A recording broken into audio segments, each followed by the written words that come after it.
कर्म से हमें जो मिलता है वो एक दिन नष्ट हो जाता है। कर्म की बड़ी महिमा कही गई है, कर्म करो कर्म करो, लेकिन कर्मों से जो फल उत्पन्न होता है वो अस्थाई नहीं होता। कैसे ज्ञान हुआ? बोले संसार के कर्मों को देखकर। किसान ने खूब मेहनत की, खेत में 4 महीने खेत में लगा रहा, रात दिन जोता बोया, रात दिन एक करके उसने क्या किया? बोले अन्न पैदा किया। लेकिन वो अन्न पैदा हुआ, लेकिन सदा के लिए नहीं हुआ, साल भर बाद खत्म हो जाएगा, फिर वही काम करना पड़ेगा। कोई भी कर्म संसार में करोगे आप, उस कर्म का जो फल होगा वो अनित्य होगा। यह हम देखते हैं।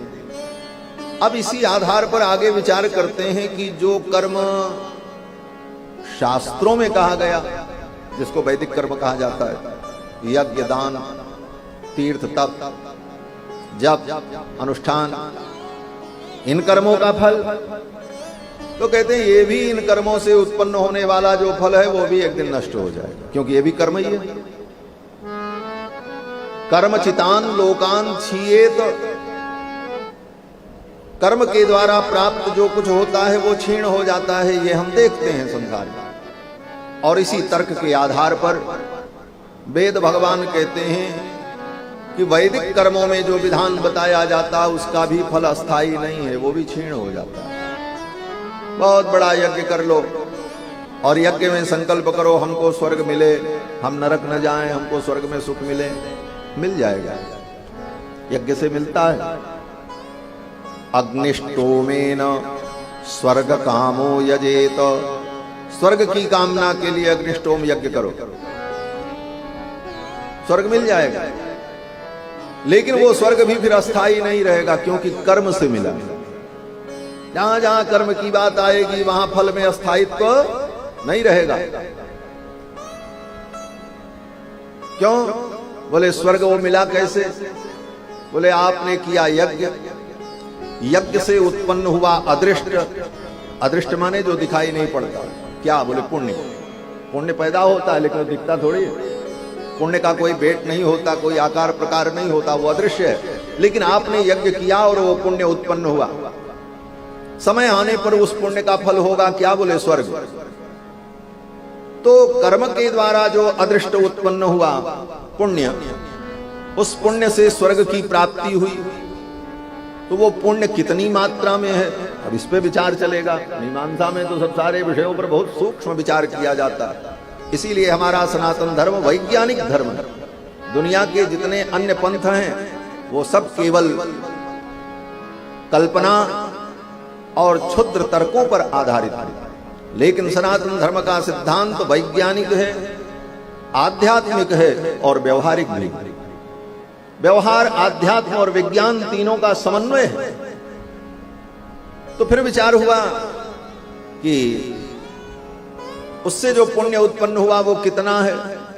तो कहते हैं एक सीमित काल में, एक सीमित संसाधन के द्वारा, एक सीमित व्यक्ति के द्वारा जो कर्म किया गया, उससे जो फल उत्पन्न होगा वह भी सीमित ही होगा। उसकी भी एक सीमा होगी, ऐसा नहीं है कि वो अनंत हो जाएगा।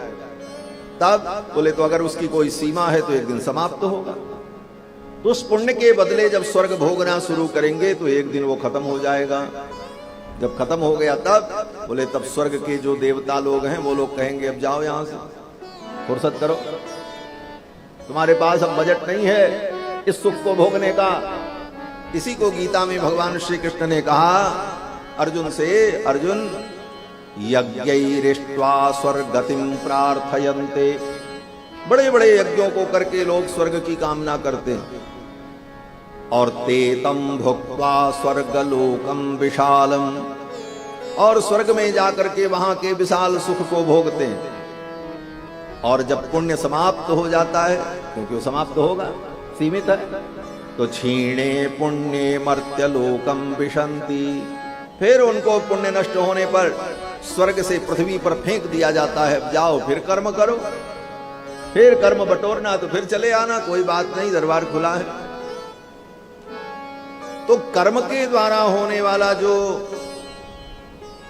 फल है वह फल भी अनित्य है, ये अनुभव किया वेदों ने। तो वेद भगवान कहते हैं जैसे लोक में कोई कर्म करने पर कर्म का फल सीमित होता है, उसी प्रकार वैदिक यज्ञ यागादि कर्मों से उत्पन्न होने वाला पुण्य भी सीमित होता है, और उससे जो सुख होगा वह भी सीमित होगा और एक दिन समाप्त होगा।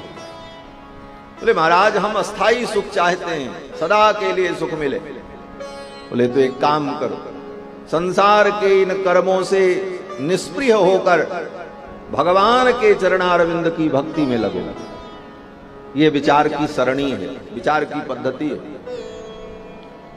ऐसी स्थिति में विचार बहुत कम लोग करते हैं।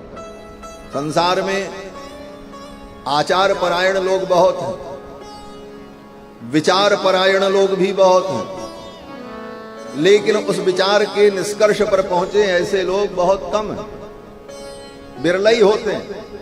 बहुत लोग जीवन भर केवल विचार ही करते रहते, करते कुछ नहीं। बड़े बड़े चिंतक महाराज रात दिन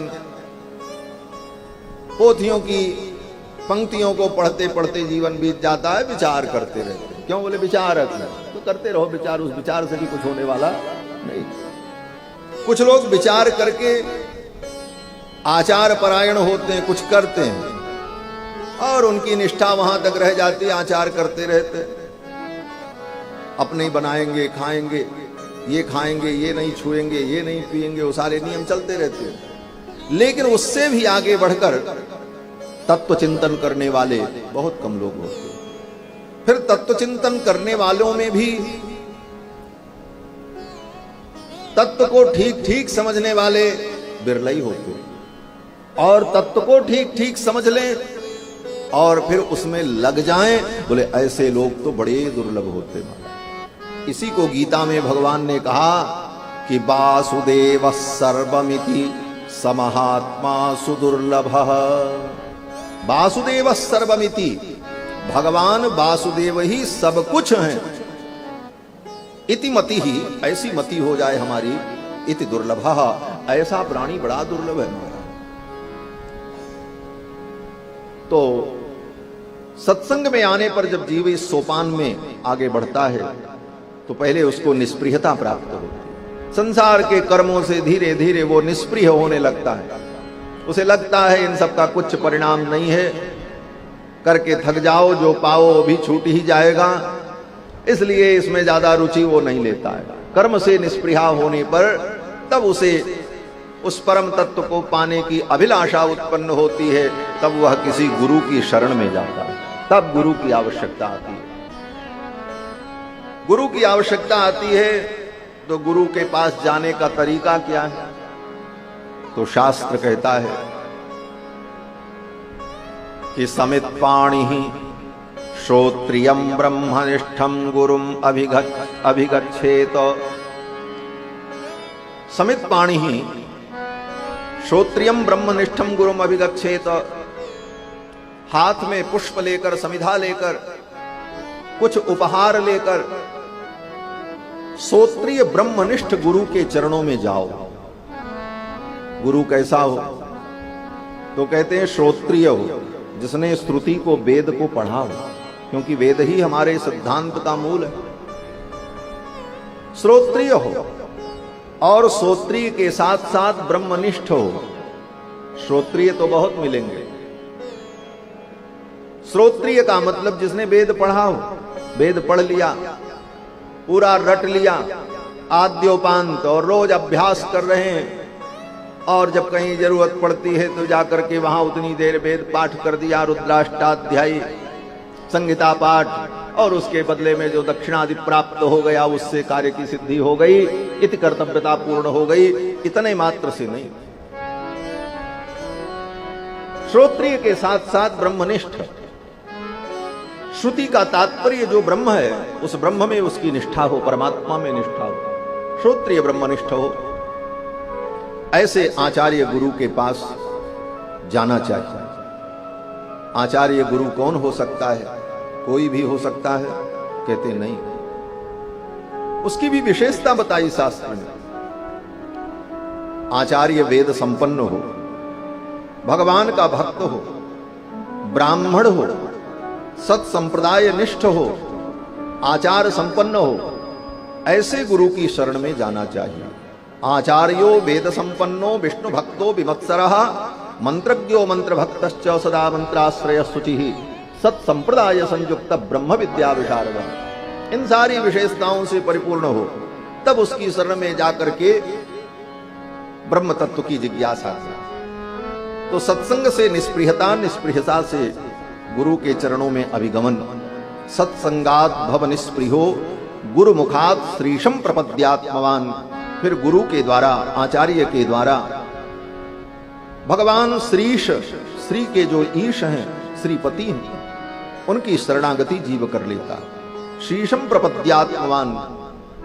फिर इसके बाद भगवान की प्रपत्ति कर लेने के बाद, भगवान की शरण में आ जाने के बाद, वो अपने प्रारब्ध कर्म को भोगते हुए धीरे धीरे सारे कर्मों से वो मुक्त हो जाता है।